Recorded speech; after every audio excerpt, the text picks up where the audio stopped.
Today I'll be reading two short chapters from the book Against Our Better Judgment: How the U.S. Was Used to Create Israel by Alison Weir. Chapter 1. How the U.S. Special Relationship with Israel Came About. While many people are led to believe that U.S. support for Israel is driven by the American establishment and U.S. national interests, the facts don't support this theory. The reality is that for decades, U.S. foreign policy and defense experts opposed supporting the creation of Israel. They then similarly opposed the massive American funding and diplomatic support that sustained the forcibly established state and that provided a blank check for its aggressive expansion. They were simply outmaneuvered and eventually replaced. Like many American policies, U.S. Middle East policies are driven by a special interest lobby. However, the Israel lobby, as it is called today in the U.S., consists of vastly more than what most people envision in the word lobby.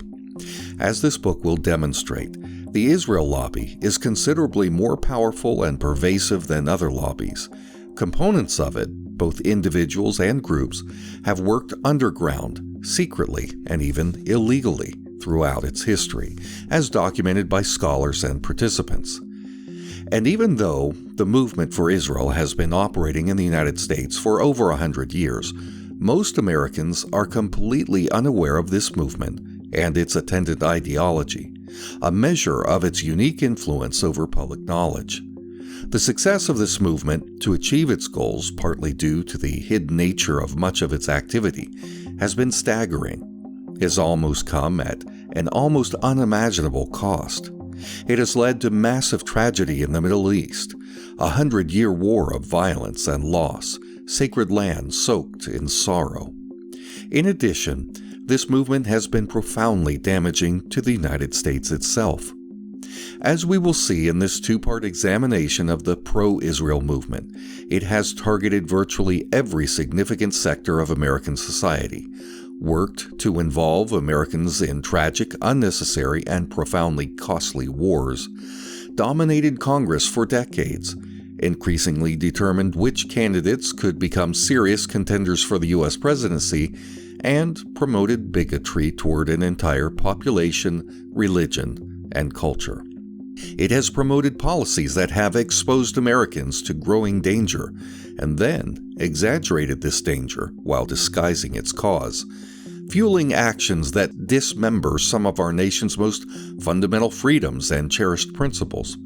All this for a population that is considerably smaller than New Jersey's. Chapter 2. The Beginnings. The Israel lobby in the U.S. is just the tip of an older and far larger iceberg known as political Zionism, an international movement that began in the late 1800s with the goal of creating a Jewish state somewhere in the world. In 1897, this movement, led by a European journalist named Theodor Herzl, coalesced in the first Zionist Congress held in Basel, Switzerland, which established the World Zionist Organization, representing 117 groups the first year, 900 the next. While Zionists considered such places as Argentina, Uganda, the Mediterranean island of Cyprus, and Texas, they eventually settled on Palestine for the location of their proposed Jewish state, even though Palestine was already inhabited by a population that was 93 to 96% non-Jewish. The best analysis says the population was 96% Muslims and Christians, who owned 99% of the land. After the Zionist Congress, Vienna's rabbis sent two of their number to explore Palestine as a possible Jewish state. These rabbis recognized the obstacle that Palestinians presented to the plan, writing home, quote, "The bride is beautiful, but she is married to another man."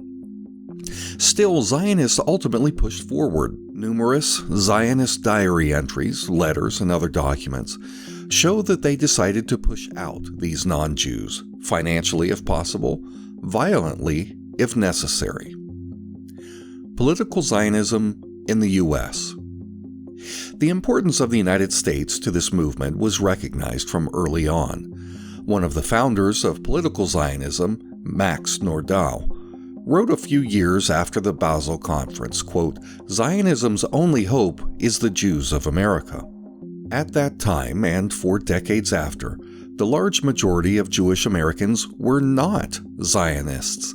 In fact, many actively opposed Zionism. In the coming years, however, Zionists were to woo them assiduously with every means at hand. The extent to which Nordau's hope was eventually realized is indicated by the statement by a prominent author on Jewish history, Naomi Cohen, who in 2003 wrote, "But for the financial support and political pressure of American Jews, Israel might not have been born in 1948. To this might be added Zionist success in influencing American politicians, the media, and much of the general public. Groups advocating the setting up of a Jewish state had first begun popping up around the United States in the 1880s. Emma Lazarus, the poet whose words would adorn the Statue of Liberty, promoted Zionism throughout this decade. A precursor to the Israeli flag was created in Boston in 1891. In 1887, President Grover Cleveland appointed a Jewish ambassador to Turkey, which was the seat of the Ottoman Empire, which at that time controlled Palestine, because of Palestine's importance to Zionists. Jewish historian David G. Dallin reports that presidents considered the Turkish embassy important to, quote, "the growing number of Zionists within the American Jewish electorate." Every president, both Republican and Democrat, followed this precedent for the next 30 years. Quote, "During this era, the ambassadorship to Turkey came to be considered a quasi-Jewish domain," writes Dallin.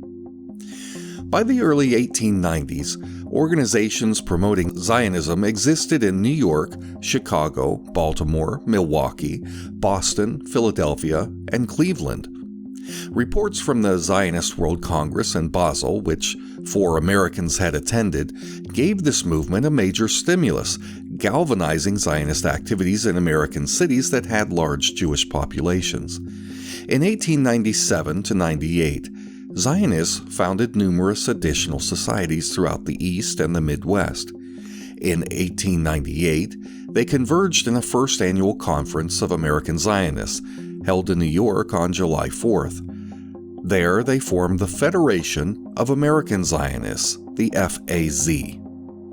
By the 1910s, the number of Zionists in the United States approached 20,000 and included lawyers, professors, and businessmen.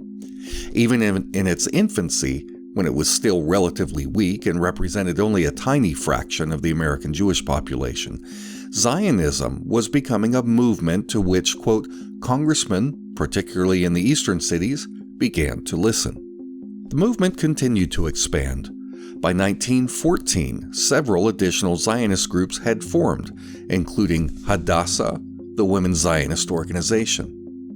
By 1918, there were 200,000 Zionists in the United States, and by 1948, this had grown to almost 1 million. From early on, Zionists actively pushed their agenda in the media.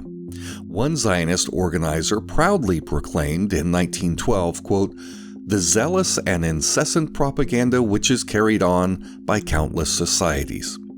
The Yiddish press, from a very early period, espoused the Zionist cause. By 1923, every New York Yiddish newspaper, except one, was Zionist. Yiddish dailies reached 535,000 families in 1927. While Zionists were making major inroads in influencing Congress and the media, State Department officials were less enamored with Zionists, who they felt were trying to use the American government for a project damaging to the United States. Unlike politicians, State Department officials were not dependent on votes and campaign donations. They were charged with recommending and implementing policies beneficial to all Americans, not just one tiny sliver working on behalf of a foreign entity. In memo after memo, year after year, U.S. diplomatic and military experts pointed out that Zionism was counter to both U.S. interests and principles. While more examples will be discussed later, Secretary of State Philander Knox was perhaps the first in the pattern of State Department officials rejecting Zionist advances. In 1912, the Zionist Literary Society approached the Taft administration for an endorsement. Knox turned them down flat, noting that, quote, "Problems of Zionism involve certain matters primarily related to the interests of countries other than our own." Despite that small setback in 1912, Zionists garnered a far more significant victory in the same year, one that was to have enormous consequences both internationally and in the United States, and that was part of a pattern of influence that continues through today. Chapter 3: Louis Brandeis, Zionism, and the Parushim. In 1912, prominent Jewish American attorney Louis Brandeis, who was to go on to become a Supreme Court justice, became a Zionist. Within 2 years, he became head of the International Zionist Central Office, newly moved to America from Germany. While Brandeis is an unusually well-known Supreme Court justice, most Americans are unaware of the significant role he played in World War I and of his connection to Palestine.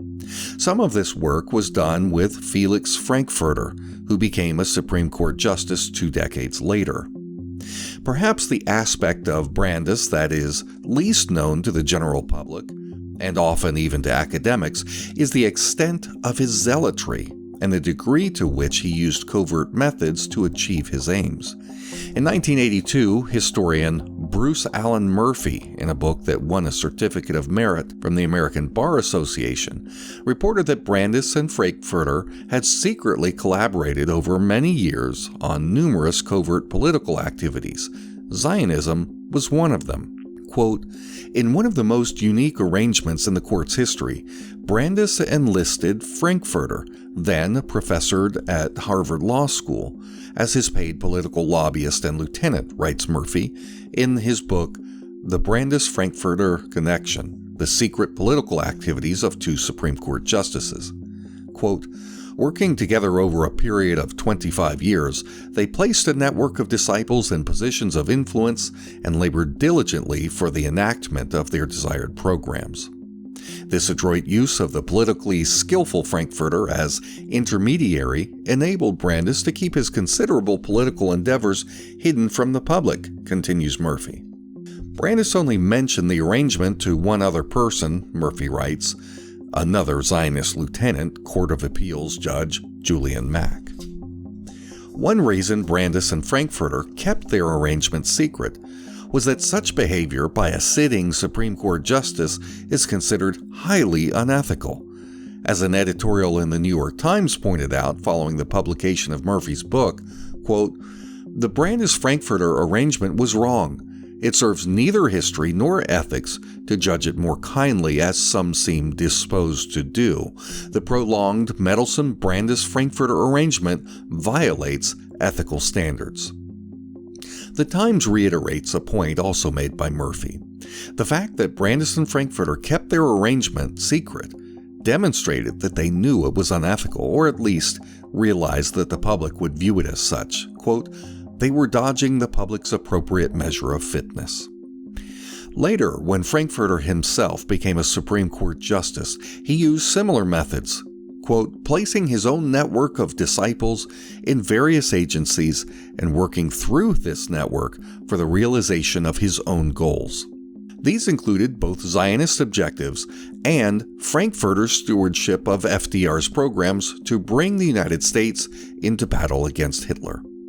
Their activities, Murphy notes, were, quote, "part of a vast, carefully planned and orchestrated political crusade undertaken first by Brandeis through Frankfurter and then by Frankfurter on his own to accomplish extrajudicial political goals." Frankfurter had joined the Harvard faculty in 1914 at the age of 31, a post gained after a Brandeis-initiated donation from financier Jacob Schiff to Harvard created a position for Frankfurter. Then, Murphy writes, quote, "For the next 25 years, Frankfurter shaped the minds of generations of the nation's most elite law students." After Brandeis became head of the American Zionist movement, He, quote, created an advisory council, an inner circle of his closest advisors, and appointed Felix Frankfurter as one of its members. The Parushim. Even more surprising to this author, and even less well known to the public and to the academics, is Brandeis's membership in a secret society that covertly pushed Zionism both in the U.S. and internationally. Israeli professor Dr. Sarah Schmidt first reported this information in an article about the society published in 1978 in the American Jewish Historical Quarterly. She also devoted a chapter to the society in a 1995 book. Author and former New York Times editor Pete Gross, sympathetic to Zionism, also reported on it in both a book and several subsequent articles. According to Gross, a highly regarded author, Brandeis was a leader of, quote, an elitist secret society called the Parushim, the Hebrew word for Pharisees and separate, which grew out of Harvard's Menorah Society.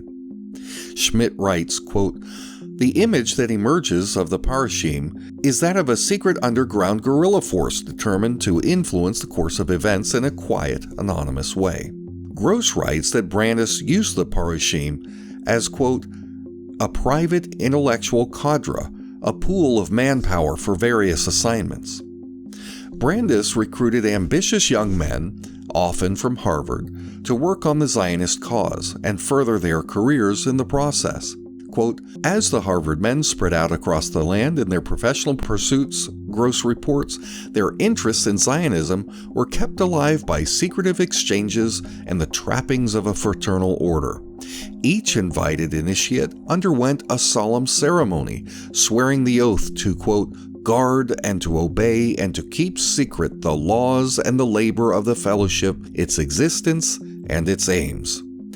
At the secret initiation ceremony, new members were told this, quote, you are about to take a step which will bind you to a single cause for all your life. You will, for 1 year, be subject to an absolute duty, whose call you will be impelled to heed at any time, in any place, and at any cost. And ever after, until our purpose shall be accomplished, you will be fellow of a brotherhood whose bond you will regard as greater than any other in your life, dearer than that of family, of school, of nation.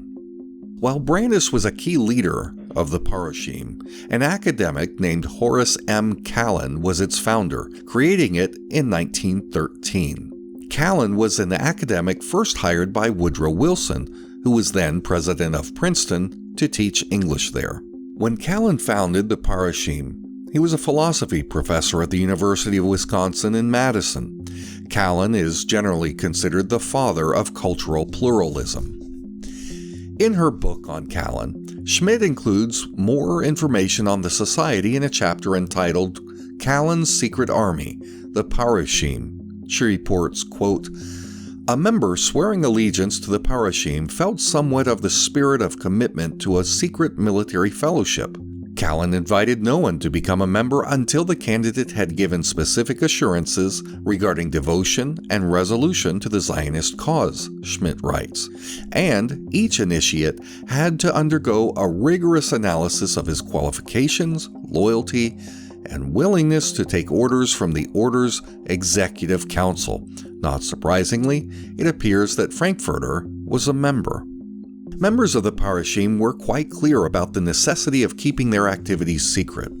An early recruiter to the Parushim explained this, quote, an organization which has the aims we have must be anonymous, must work silently, and through education and infection rather than through force and noise. He wrote that to work openly would be, quote, suicidal for their objective. Gross describes how the group worked toward achieving its goals. Quote, the members set about meeting people of influence here and there casually on a friendly basis. They planted suggestions for action to further the Zionist cause long before official government planners had come up with anything. For example, Gross writes, As early as November 1915, a leader of the Parushim went about suggesting that the British might gain some benefit from a formal declaration in support of a Jewish national homeland in Palestine. Brandeis was a close friend of President Woodrow Wilson and used this access to advocate for the Zionist cause, at times serving as a conduit between British Zionists and the president. In 1916, President Wilson named Brandeis to the Supreme Court. At that time, as was required by standard ethics, Brandeis gave in to pressure to officially resign from all his private clubs and affiliations, including his leadership of Zionism. But behind the scenes, he continued this Zionist work, quietly receiving daily reports in his Supreme Court chambers and issuing orders to his loyal lieutenants. When the Zionist Organization of America was reorganized in 1918, Brandeis was listed as its, quote, honorary president. However, he was more than just honorary. As historian Donald Neff writes, through his lieutenants, he remained the power behind the throne. One of these lieutenants, of course, was Frankfurter. Zionist membership expanded dramatically during World War I, despite the efforts of some Jewish anti-Zionists, one of whom called the movement, quote, a foreign, un-American, racist, and separatist phenomenon.